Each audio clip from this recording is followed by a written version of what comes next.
Hello everyone, my name is doctor Akash Mishra. आज की video में मैं बात करूंगा माइग्रेन के बारे में। माइग्रेन एक प्रकार का सर दर्द होता है जो कि सर के एक हिस्से में होता है, या तो बाएं हिस्से में होगा दर्द या तो दाहिने हिस्से में दर्द होगा। एक तिहाई लोगों में पूरे सर में भी दर्द हो सकता है। माइग्रेन का जो दर्द होता है वो बहुत तीव्रता से होता है, बहुत तेज़ी से सर दर्द होता है। अब बात करेंगे इसके लक्षणों के बारे में कि कैसे पहचानेंगे कि हमको माइग्रेन का सर दर्द हो रहा है। माइग्रेन के सर दर्द में मरीज को टपकन जैसा दर्द होता है, मतलब जो ऐसा लगता है पेशेंट को कि कोई उसकी नस जो है वो टपक रही है, टपकन जैसा दर्द होता है। इसके साथ ही साथ में पेशेंट को उल्टी लग सकती है, आंखों के सामने अंधेरा छा सकता है, चमचमाहट लग सकती है, उलझन घबराहट लग सकती है, पैरों में सुन्नपन हो सकता है। तेज़ आवाज़ अगर होगी तो उसमें सर दर्द बढ़ जाता है, तेज़ रोशनी में सर दर्द बढ़ जाता है। मीन्स अगर पेशेंट कोई धूप में जाएगा, बाहर जाएगा या आंखों के सामने उसकी लाइट कोई लगा देगा तो उससे सर दर्द उसका ऑटोमेटिक बढ़ जाएगा। अगर ये सारे लक्षण किसी पेशेंट में आ रहे हैं तो इसको माइग्रेन के लक्षण मानते हैं। अब बात करेंगे कि माइग्रेन का सर दर्द कितने टाइम के लिए होता है और किन लोगों में इसका रिस्क ज़्यादा होता है।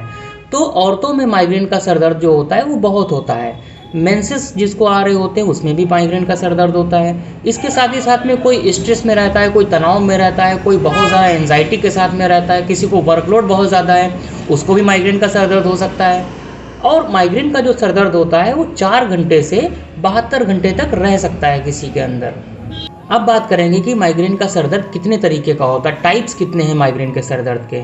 तो सबसे पहला होता है क्लासिकल माइग्रेन। क्लासिकल माइग्रेन में क्या होगा कि जो पहले लक्षण बताए, जैसे टपकन जैसा दर्द होना, आंखों के नीचे अंधेरा, ये सारे लक्षण अगर आ रहे हैं तो इसको क्लासिकल माइग्रेन कहते हैं। इसके साथ ही साथ में दूसरा तरीका होता है बैसिलर माइग्रेन। बैसिलर माइग्रेन में क्या होगा, सर दर्द के साथ ही साथ में गर्दन में भी दर्द होगा।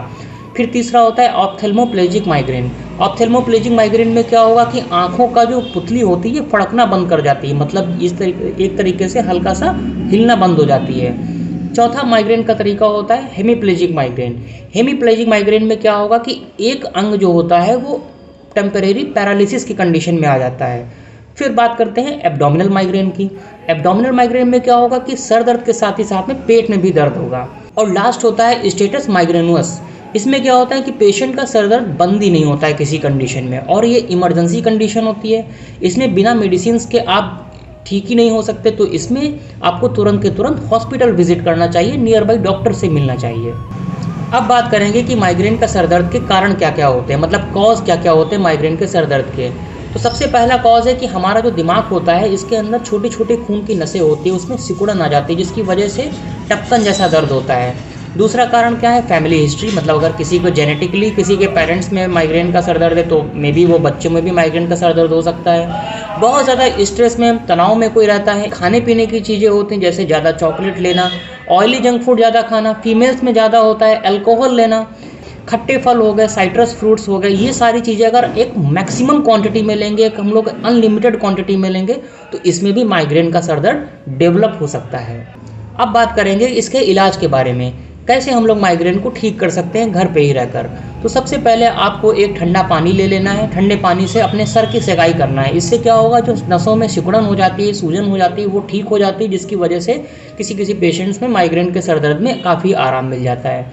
किसी किसी पेशेंट्स में लेवेंडर ऑयल्स को मालिश करने से भी आराम मिल जाता है, चंपी कराने से भी आराम मिल जाता है। इसके साथ ही साथ में जो पिपरमेंट ऑयल होता है, पिपरमेंट ऑयल का भी अच्छा रोल है, उससे भी काफ़ी रिलीफ होता है।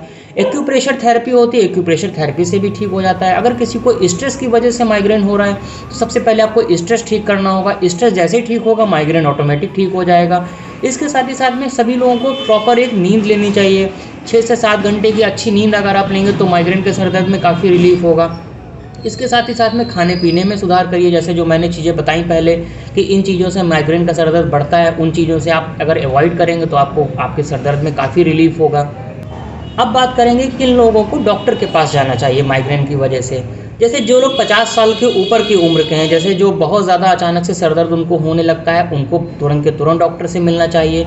इसके साथ ही साथ में कुछ पेशेंट ऐसे होते हैं जिनको उल्टियाँ सुबह हो रही होती हैं, उल्टी करने के बाद में भी आराम नहीं मिल रहा होता है, उन लोगों को भी डॉक्टर से मिलना चाहिए। कुछ पेशेंट ऐसे होते हैं जो बहुत ज़्यादा पेन किलर लेते चले जा रहे हैं, उसके बावजूद सर दर्द में कमी आती है, फिर सर दर्द होने लगता है, फिर दवा खाई, फिर कंट्रोल हो गया, तो ऐसे पेशेंट्स को भी डॉक्टर से तुरंत के तुरंत मिलना चाहिए। तो अब अंत में हम बात करेंगे कि ऐसा हम लोग क्या घर पे अपने दवाई रखें जिससे हम लोग अगर माइग्रेन का अटैक किसी को आया है तो उसको दे दें ताकि उससे कुछ उसको रिलीफ हो जाए। तो एक दवा आती है नेक्सडॉम करके, मतलब उसमें नेप्रोक्सिन और डोम्पेरिडोन होता है, ये दो फार्मूले मिलकर एक दवा बनती है नेक्सडॉम के नाम से। इस दवा को अगर आप लेंगे तो इससे क्या होगा, आपके सर दर्द में काफ़ी रिलीफ होगा। लेकिन मेरी सलाह हमेशा ये रहती है कि अगर आप कोई भी दवा खा रहे हैं, अंग्रेजी, आयुर्वेदिक या फिर होम्योपैथी, तो उसके पहले अपने डॉक्टर से कंसल्ट जरूर करें। चलिए, stay happy, stay cool, thank you.